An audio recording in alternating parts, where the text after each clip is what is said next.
Hej og velkommen til de skaldede nyheder. Jeg er på Røde Mellemvej ude på Amager, hvor I kan se personen her bag os, altså Peter Hummelgaard. Han er fra Amager, og så er vi nede ved Fidos pølsevogn, som er et fremragende sted, hvor man kan få sandwich og pølser. Jeg kan anbefale det. Det er bare med at gøre det. Personligt kan jeg godt lide deres frikadelle-sandwich. Den er helt forrygende. Men jeg mangler jo noget. Og hvor er han henne? Og din faste seere af de skaldede nyheder, de ved jo godt, vi faktisk har været her før. Det var en vinter, men nu er vi altså ved pølsevognen igen her. Jeg skal jo finde ham Michael der. Det er et spørgsmål, jeg kan det. Nu skal jeg lige på cykelstien her og filme op, så man kan se Fidos pølsevogn, så se den der store, lækre hotdog, der står deroppe. Jeg går ind og spørger, om man kan få en hotdog, der er så stor. Det kunne være sjovt. Så må vi se, hvad de synes i det. Men hvor er Starman? Jeg ved ikke. Hvor har vi ham med? Michael Starman. Der er Peter Hummelgaard. Det var ikke lige ham, vi skulle fat i nu. Hvad så? Nu står han og taler med en kvinde der. Jamen, det er jo... Undskyld, de her damer. Det er jo ikke sådan, jeg kan bryde lidt. Hvis de lige trækker lidt tilbage, vil de være så venlige? Nej, nu synes jeg, de afbryder. Ja, vi er blevet til at tale pænt over en, der hedder Fleur. Det er jo en meget, meget fint navn. Goddag, Fleur. Goddag. Og vi har special gæst i dag, det skal alle nyheder. Det er Fleur, der står her sammen med Michael. Ja. Og hvad har I lige lagt skumleplaner? Du skulle bare vide. Nej. Det deler vi ikke med nogen. Nej, vi tager den også. Ja. Michael, har du stået og fortalt Fleur, hvad vi skal? Vi har stået og snakket lidt om vind og vejr, alt muligt. Ja, husk at tale højere, og snakket lidt om vores koncept og sådan noget, men ellers så... jeg fortalte jo, at vi bare skulle filme stemningen her og finde ud af, hvad der sker og hvordan det er med vores vinkel, og det er det, vi altid gør. Så det vil fortsætte...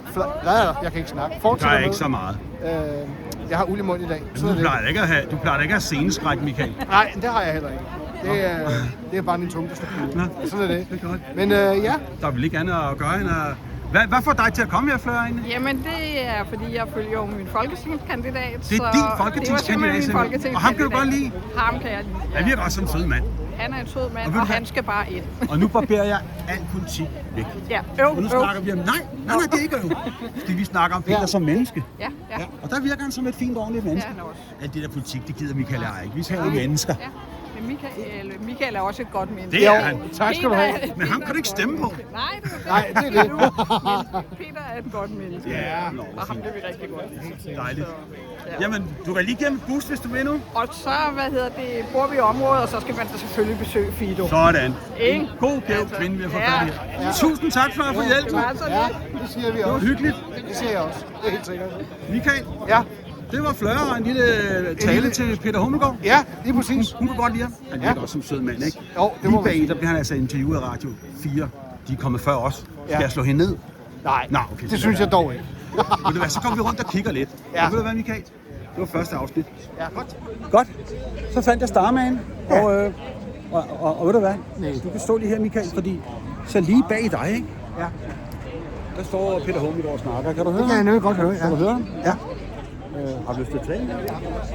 Ja, men jeg kan godt lige sige hej, når han skal ud og falde med det der. Jeg skal bare stille op. Men ved du hvad vi gør imens? Vi går lige rundt og kigger, Michael. Ja, vi går rundt og kigger. Jeg skal se, om vi kan nu alligevel en kamera om, og så går vi her til to piger og spiser en dejlig pølse. Og folk får lækre ting her. Ej, hvor lækkert. Ja, der er en ordentlig slange, den kvinde spiser der. Det er nogle ordentlige bøger, de fyser rundt med her, Michael. Det kan jeg godt fortælle dig. De er store og lækre. Er det noget for dig? Altså man kan jo blive fristet, ikke? Duften, det dufter jo dejligt, ikke? Det må man jo sige. Ja, lad os gå lidt rundt. Ja, lad os da det. Der er et eller andet stop. Så er vi klar igen, Michael. Nu prøver vi saftsus igen. Nu kommer jeg herom på den anden side her. Det er så fint. Sådan der. Og jamen, så fortæl så. Så er vi her jo. Og det jo går ud på i dag, det er, selvfølgelig havde jeg tænkt mig, at vi lige skulle sige hej til den gode Peter Hummelgaard. Og så måske vil jeg lige spørge med et par få ting, som er egentlig meget lette, og som ikke handler om at forholde sig til politik. Så det er jo, det bliver meget spændende. Ja, men ved du hvad? Nej. Skal vi prøve at kigge lidt rundt omkring? Og lad os gøre det først. Et eller andet sted. Venner af de kameraer, så er de fat Michael, ikke? Det har vi fået heroppe, Peter Hummelgaard. Men lad os lige gå ind og kigge lidt på pølser først her. Der er så, for det første kan du få sådan en masse foldere her, eller sådan nogle flyers. Så har vi den flinke ejer af Fido her. Og så har vi nogle flyers, hvis man skulle have det. Den har du ikke brug for, vel Michael? Nej. Og det er ikke noget med Peter Hummelgaard, det er noget med Michaels øjne at gøre. Det er præcis. Det har vi. Og her er der unge mand, der står der. Og herovre der er en masse slanger, Michael. Pølser i ja, det er pølser, jeg mener. Ja, okay. Og løg og Ja, ordentlige svaber, du. I mængder. Jeg skal lige springe over. Den er så meget stor, Michael. Den er på størrelse med en arm. Er det rigtigt? Meget stor. Den er meget stor. Øj. Den er i hvert fald... Kom med din arm. Ja. Den er fra deroppe og så helt dertil. Hold da op. Satan. Det lyder sgu meget lækkert. Tag fat her. Lups. Ja, vi er fanget her.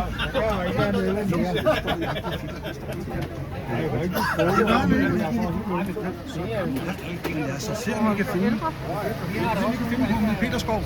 Peter Hummelgaard. Se, der er han. Du ved du. Nu går vi over og fanger ham, men vi har altså kun været i gang i 2 minutter. Er det ikke noget mærkeligt noget? Jo, det er det faktisk. Nå, men så lad os da tale lidt om et eller andet, Michael. Hvad synes du om valget, hvad jeg lige vil sige? Nu er det jo politik lige nu. Du må ikke tale om politik på den måde, men er det noget, der interesserer dig? Hvor meget går du op i det? Jeg går ikke så meget op i det sådan mere, udover at jeg selvfølgelig er meget interesseret i, hvem der vinder og så videre i det ene og det andet. Men alt, hvad der foregår imellem, kan man sige på den måde. Altså hele valgkampen og alle de der løfter og det ene og det andet.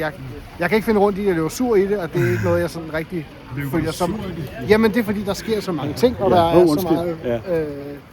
Der er så meget at have overblik over, så det har jeg ikke rigtigt. Er det ikke noget, man siger, at politik er det umulige kunst? Jeg ved ikke, om det er sådan, det er. Jamen, det ved jeg nu ikke, men måske er det bare min hjerne, der slår af på det nogle gange. Men det har ikke noget med det at gøre. Nej. Det skal jo til, og der er jo vand og sådan noget. Nå, men lad os kigge lidt videre med. Ja, lad os da gøre det. Og så var der Fleur, der stod der, du talte med, som jo var godt kunne lide ham. Så skal vi lige gå lidt rundt her og kigge her. Og vi er jo på Røde Mellemvej, vi er på det gode, gedigne Amager jo. Og Røde Mellemvej, det er jo en lang vej. Det er det. Det er meget, meget lang. Og så ligger kiosken derinde, der var der engang sådan noget Amager elektronik derinde. Det er der ikke mere. Men ved du hvad?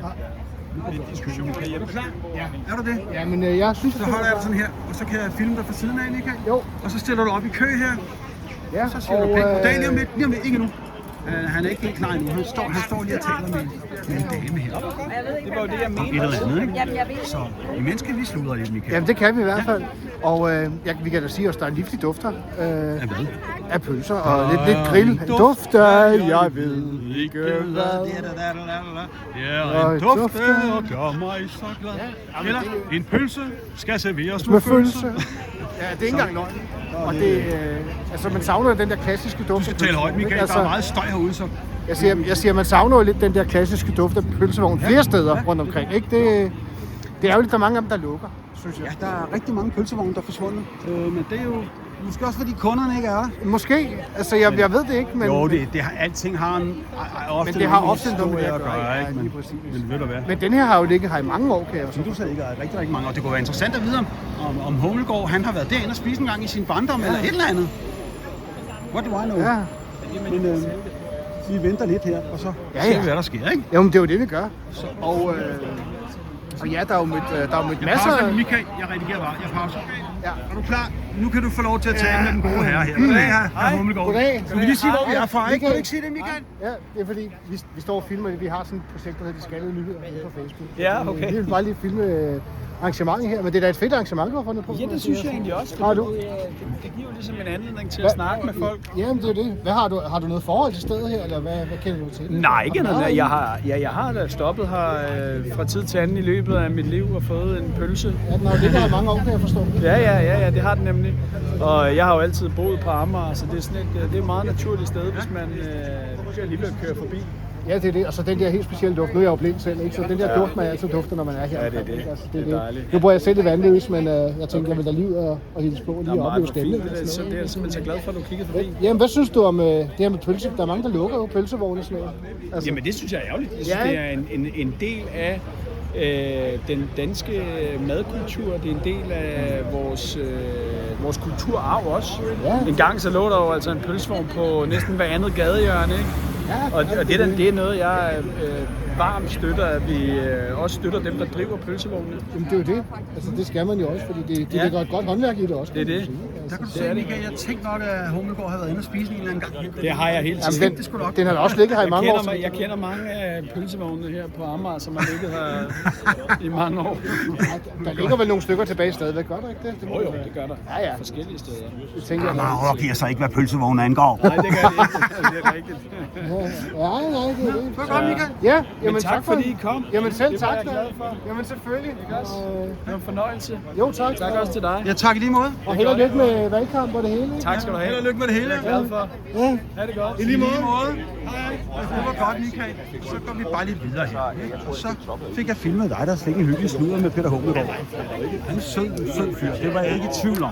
Vel? Og det er derfor, jeg siger, Michael, jeg kommer ikke til at stemme på manden, men... Og så har vi, nu tager vi fat i det der igen. Vi vender lige kameraet om. Nu tager vi fat i det igen. Ja.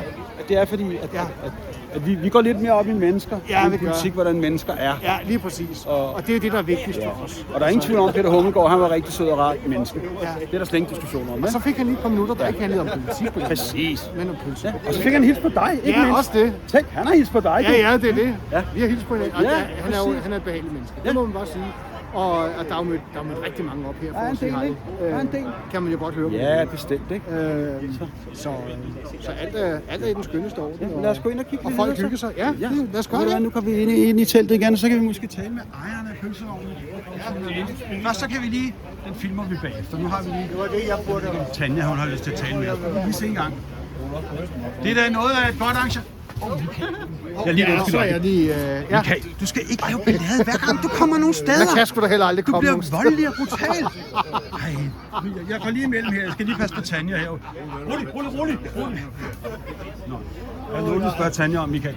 Tanja har Fidos pølsevogn, står lige foran dig her. Goddag. Ja, vi har mødtes. Vi har da mødtes. Ja, vi har da. Ja, sidst jeg var inde og få en frikadelle-sandwich, ja. Har jeg haft travlt i dag, så hvordan er det forløbet? Altså både op til og få det lige lidt styr på det og sådan noget, ikke? Ja, der har vel også været noget, der skulle koordineres og planlægges og alt muligt med alt det her. Det er et fint arrangement. Det er sgu da et strålende arrangement. Altså. Godt lavet, altså. Hvem tog initiativet til det her? Var det jer, eller var det ham? Eller? Det var faktisk deres kampagneleder, der ringede til mig og Nå. spurgte om vi havde lyst til at lave sådan en arrangement. Følelser og politik? Ja, simpelthen. Så, Vi siger det om Fidos pølsevogn meget kendt. Ja, Det var en stor hotdog, der gør forskellen. ja, det tænker jeg. det er det sikkert. Ja, men det er det. Ja, jamen, det er fantastisk. Så håber jeg, så er der jo masser af kunsttilgang i dag. Ja, tak. Kan jeg godt fornemme. Jeg håber, ja, og nu bliver det også filmet med, så nu er der endnu mere fokus på det. Jamen Det var selv så tak. lidt tak, Stig. Vi måtte være lige at sige. Tak. Så, men Michael, nu vender jeg lige om igen. Nu kommer du på igen her. Og når vi... Er du lidt starstruck, synes jeg? Ja, jeg ved, det synes jeg egentlig ikke. Jo, du er. Du plejer at have ordet i din lap. Jamen det har jeg jo egentlig også. Jeg tænker bare, at Det går rigtig fint. jeg siger det, jeg plejer at sige. Som nogen Ved du i hvad? hvert fald. Der er sket en ulykke herovre. Hvad? Det er lige herovre, jeg skal lige vise det til dem, der kigger med. Det er fordi herovre, der er to pølser, der står af. Skrider. Du skrider dem. Hjælp! Jeg vil ikke være! Nu kan jeg ikke engang. Jeg kunne ikke engang se pølsen på grund af mine øjne. Nå, Det kunne være, at de skulle sige det. Det er fordi, at jeg har... Nej, nu skal vi passe på. Nu kommer Fido, så skal der være respekt. Så vi kom, Michael. ja. Jeg kan jo lige sige, hvis vi står her, at det jo faktisk var sådan, at jeg var ved at blive blind på det venstre øje i fredag, så blev Ja, det opereret er for en rigtigt. nethindeløsning. Så hvis mit øje ser lidt underligt ud, så er det derfor, men det er Det. det er en anden snak. Ja. Skal vi lige gå lidt hen og vise lidt mere kvarteret, Michael, måske? Så vi komme lidt væk fra alt det her postyr her. Ja, det er det. Så nu går... Og du bliver filmet nu, Michael, faktisk. Ja. Du er på, ikke? Så nu går vi rundt her og kigger. Der står en eller anden mand og holder øje med, om der er nogen, der er frække, tror jeg. Ja. Det er sådan nogle vagter selvfølgelig, ikke? Jo.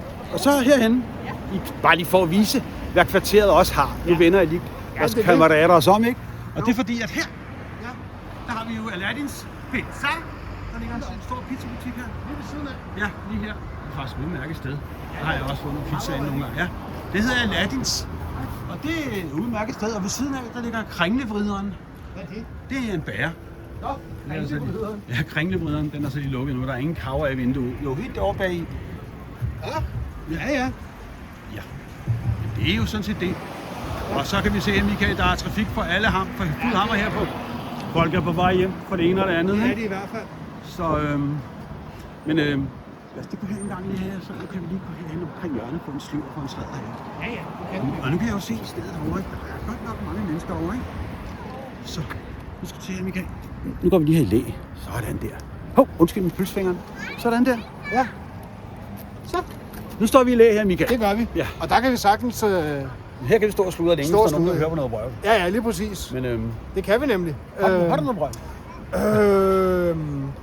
Det ved jeg. Har jeg noget brød? Nej, det ved jeg sgu ikke rigtigt, om jeg har. Så jeg kan ikke brølle på kommando. Ja, det er sgu lidt langt ud, undskyld. Ja, det er fordi, vi ikke ved, hvad vi skal sige. Undskyld. Ja. Undskyld. Ved du hvad? Jeg tror bare, at... Ved du hvad? det- Vi går lidt derhen af, ikke? Vi smutter lidt derhen af, Og så går vi lidt derhen af, og så kan det være, at vi skruer den af måske et eller andet sted derhen. Ja, Er det er det, vi gør. Jo, det er det, vi Så vender I kameraet igen her, og så går du bare til fat i nu, Michael. Jeg ved jo også mærke en anden ting. Der var rigtig god stemning. Heldigvis var altid Yes. Amager bare et sted, hvor folk kommer hinanden ud. Ja, og præcis. snakker med hinanden. Præcis. Ligesom at Præcis. respektere hinanden. Det, altså, også på en anden måde, det er meget sådan rigtig Amager-agtigt, ikke? Altså Amager har jeg så et eller andet, ikke? Altså, det har de sgu. Altså Amager. Altså, jeg kan en pjæse med. Og så tager jeg sgu en, så skal jeg filme den også. Se her, der er herren. Hvis der er nogen, der skulle lyst til at stemme på ham, kan de jo gøre det. Ikke? Og så filmer du pjæsen. Ja, jeg filmer. Så nu kan vi få et interview med, om han er her. Goddag, Michael Starholm. Det er mig, Peter Hummelgaard. Det er da dejligt, der kommer så en som dig og snakker med mig.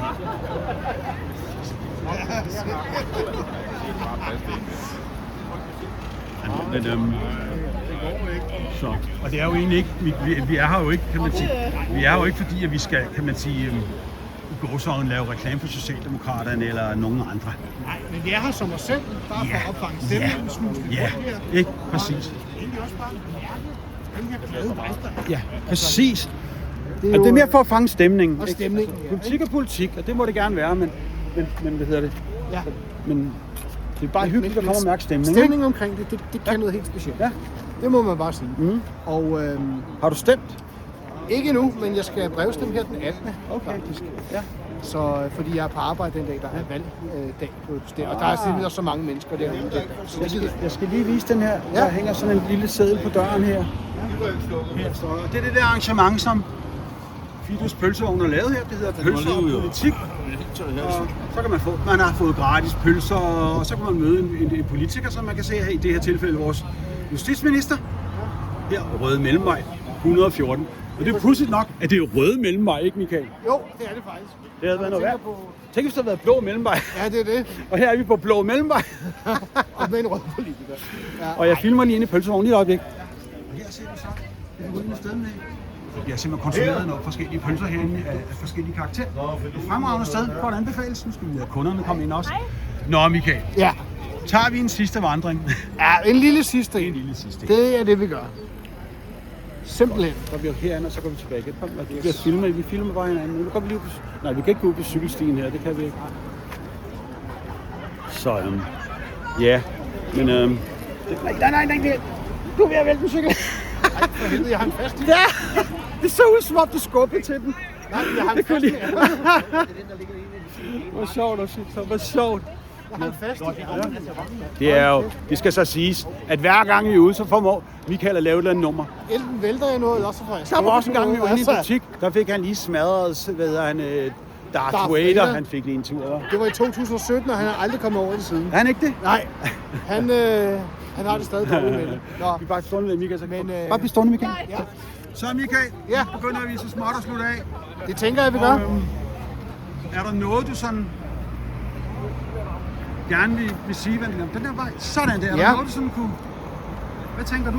Jamen, jeg tænker, at det var alle tiders lige at være her og fornemme, hvordan det hele spænder af, og de har jo fuldstændig tjek på tingene, kan man fornemme på det hele. Og så ikke mindst også at få sludret med den sympatiske Peter Hummelgaard. Det er lidt om pølsevogne, og man kunne så konkludere på det hele, at han jo også synes, det er ærgerligt, at der er færre pølsevogne. Og han har jo været hos Fidus, kan man jo så regne ud på det hele også. Så jeg vil jo egentlig også bare sige, og hjertet tak for... at de ville se med på vores... Det er jo ikke rigtig dronningen, der har de fik ham. Nej, det er det ikke. Men jeg vil, Nej, men det er heller ikke Anders Fogh. Nu holder du dig sammen med det der. Jeg gider ikke høre på det. jeg vil gerne sige... Nej. Jo, jeg vil gøre. Jeg vil gerne sige tak. Hvad siger du, Jørgen? Jeg siger hjertet tak, Det gør jeg også. fordi I har set med. Nej, tak fordi jeg kiggede med på. Vi har slet ikke snakket med nogle rigtige mennesker, var jeg lige ved at sige. Nej, Er det lige meget? det er fint. Vi har fået mødt hovedpersonen, og det er jo det gode. You are the boss. Så ved du hvad? Ja, skal vi ikke Går bare... vi lige forbi, og Ja. så slukker vi. Skal vi sige det? Ja, det er det. Det gør vi. Så kommer vi meget Yes. Så tager vi her, står Hummelgaard, undskyld. Han er en af hans tro. Tak for i dag, Fleur. Jamen, det var så lidt. Tak for i dag. Så ja, er vi jo på vej væk herfra. Og så kan vi lige filme et vy herover. Og grunden til, at vi ikke spiste en pølse, det var sgu egentlig lidt på grund af, at det har du ikke godt af. Nej, det er jo lige præcis det. Og det er jeg heller ikke. Det er der ingen af os. Den er alt for stor. Ja, synes jeg. En ordentlig pølle. Er det det? En kæmpe stor pølle, det var sådan en halv arm, mand. Hold da op. Lækkert. Ja, det er godt, Michael. Ved du hvad? Så fister vi af herfra, ikke? Jeg filmer lidt stadigvæk her, og så går vi bare. Så fik vi lavet det. Ja, Det var meget godt. Ja, Så, det må man sige. og så skal du bare stå lige her, Michael. Bare stå Yes. lige der. Og vend den vej. Jepper. Og så gør jeg sådan her, så filmer jeg lige. Hov, hvad satan? Politiet kommer! Han er der! Det er ham der! Det er ham! Det er ham! Han er der! Helt ærligt, han er der! Det er ham der! Hvad vil de lave? De leder efter justitsministeren! Og, ja, en afslutning, Michael. ja, det må man sige. Dramatisk, må man sige. Og nu slutter vi af.